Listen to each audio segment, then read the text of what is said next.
பெண்களுக்கு வந்து எப்படின்னு பார்த்தீங்கன்னா நிறைய பிரச்சனை இருக்கும் ஹஸ்பண்டோட வீட்டில். ஆனால் அந்த பிரச்சனைகளெல்லாம் பொறுத்துக்கிட்டு எங்கே போகிறதுன்னு தெரியாமல் நம்ம அந்த இடத்துல உட்காந்துருக்கல. நம்மளுக்கு போகிறதுக்கு 1000 இடம் இருக்கும், போயிடலாம் ஒரு நிமிஷத்தில்.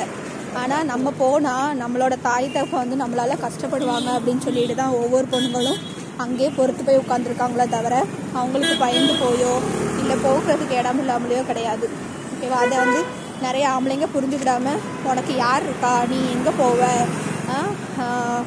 உன்னை வந்து பார்க்குறதுக்கு யாருமே இல்லை அப்படின்னு சொல்லிட்டு கைக்காகதவா அப்படிங்கிற மாதிரி நம்மளை வந்து ஒரு பொருட்டாகவும் நினைக்க மாட்டாங்க. மதிக்காமலே வந்து கூட வந்து நம்மளை பேசி நம்மளை கஷ்டப்படுத்திகிட்டே இருப்பாங்க.